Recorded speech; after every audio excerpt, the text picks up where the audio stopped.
Selamat pagi anak-anak kelas 6 yang ada di rumah. Jumpa lagi kami dalam channel pembelajaran kita di pagi hari ini, Maret 2020. Bagaimanakah keadaan kalian di pagi ini? Apakah semuanya sehat?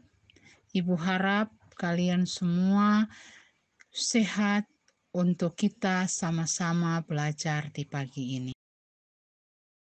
Pembelajaran kita, tema 2, persatuan dalam perbedaan. Subtema 1, rukun dalam perbedaan. Dengan pembelajaran yang kelima dan keenam. Tujuan pembelajaran kita adalah sebagai berikut. 1.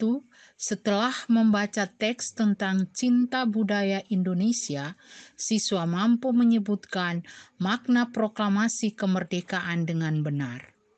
2. Setelah mengamati pola lantai berbagai tarian daerah, siswa mampu menggambarkan pola lantai tarian dengan benar. 3. Setelah berdiskusi, siswa mampu menemukan 3 contoh nilai persatuan dan kesatuan dalam kehidupan sehari-hari.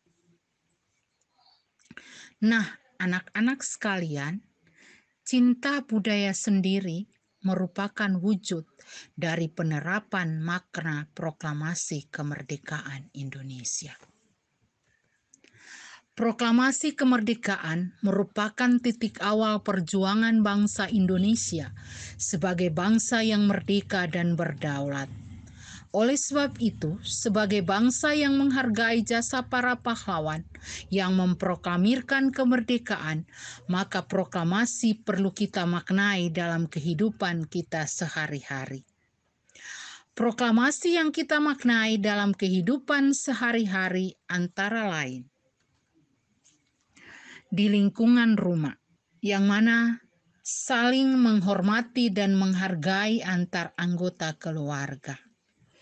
Nah, ini gambar yang menunjukkan adanya saling menghormati antara orang yang lebih tua atau antara orang tua dengan anak. Saling menghormati dan saling menghargai. Yang berikut, bangga memakai barang buatan dalam negeri. Gambar ini menunjukkan bahwa perajin batik dengan demikian, sebagai warga negara Indonesia, kita bangga untuk memakai barang atau pakaian yang terbuat dari batik. Yang berikut, melaksanakan kegiatan bersama keluarga. Nah, di sini kita lihat bersama bahwa antara anggota keluarga saling membantu untuk bekerja sama, membersihkan lingkungan yang ada, membersihkan rumah, menyiram tanaman, dan sebagainya. Yang berikut, mengembangkan hidup rukun dalam keluarga. Kita lihat di sini digambarkan bahwa bagaimana hidup rukun yang terjadi di dalam rumah tangga, yang mana ketika sama-sama duduk di meja makan untuk makan bersama. Yang berikut, rajin membantu orang tua. Sebagai anak, kita mempunyai kewajiban untuk membantu orang tua. Yang di sini terlihat pada gambar, membantu ibu untuk memasak, mencuci piring, membersihkan rumah, dan sebagainya. Agar segala sesuatu yang kita kerjakan akan menjadi ringan kalau dikerjakan secara bersama-sama. Yang berikut, memaknai proklamasi di lingkungan sekolah. Selaku siswa dan siswi, kita harus mengisi kemerdekaan dengan kegiatan belajar kita harus giat belajar seperti yang ditunjukkan pada gambar ini. Yang berikut, kita memaknai kemerdekaan dengan mengikuti upacara dengan hikmat. Nah, bagaimana kita memaknai kegiatan ini?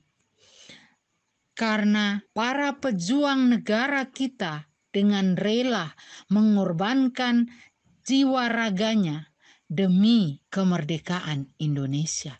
Dengan demikian, melalui kegiatan upacara bendera, kita sebagai generasi muda, kita memaknai makna proklamasi. Yang berikut, mengikuti kegiatan pramuka di sekolah. Sebagai generasi muda, sebagai siswa maupun siswi, kita senantiasa mengikuti kegiatan-kegiatan yang bermanfaat, terutama kegiatan pramuka yang dilaksanakan di sekolah. Yang berikut, toleransi di antara teman yang berbeda suku dan agama. Yang nampak di sini bahwa walaupun mereka berbeda suku dan agama, tetapi mereka senantiasa bermain bersama. Yang berikut, bagaimana kita memaknai kemerdekaan Indonesia di lingkungan masyarakat. Kita lihat dengan cara kerjasama dalam mempersiapkan peringatan kemerdekaan Indonesia. Yang berikut, kita bersatu untuk menjaga kerukunan bangsa. Dan juga bagaimana kita mengembangkan sikap saling menghormati dan menghargai di antara masyarakat Indonesia. Yang berikut, bagaimana kita memaknainya dengan mendukung pemerintah dalam melaksanakan pembangunan nasional. Yang berikut adalah mengutamakan kepentingan bersama daripada kepentingan pribadi.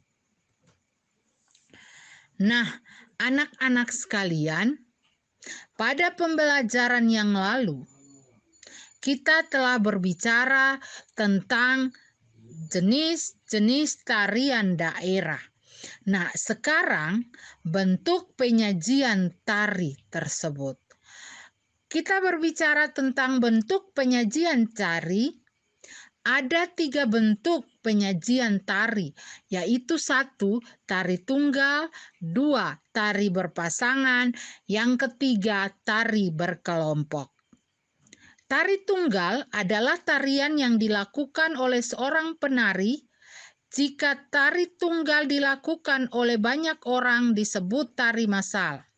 Pola lantai dari tari tunggal adalah horizontal, vertikal, dan diagonal. Contoh tari tunggal antara lain yaitu tari jaipong dan taring topeng kelana. Yang berikut, tari berpasangan merupakan tarian yang dilakukan oleh 2 orang penari secara berpasangan. Tari berpasangan juga dapat dilakukan oleh banyak penari secara berpasangan. Pola lantainya berupa pola horizontal, vertikal, dan diagonal. Ciri-ciri tari berpasangan adalah 1, bentuk penampilan tari dilakukan secara berpasangan atau 2 orang. 2, gerakan tarinya saling mengisi dan melengkapi. 3, adanya interaksi antara penari satu dengan pasangannya. Contoh tari berpasangan yaitu tari payung dan tari serampang 12. Yang berikut adalah tari berkelompok. Adalah tari yang dilakukan secara berkelompok.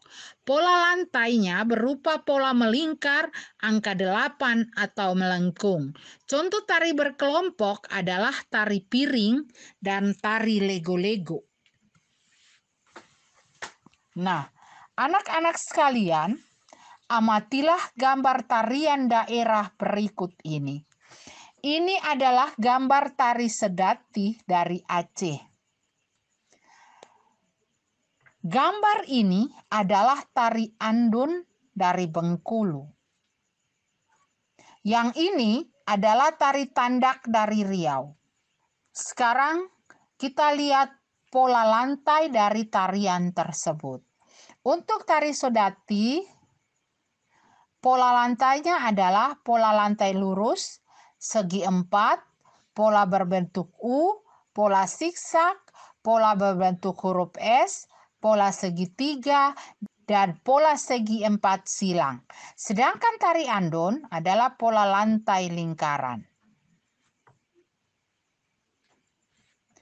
Yang berikut tari tandak.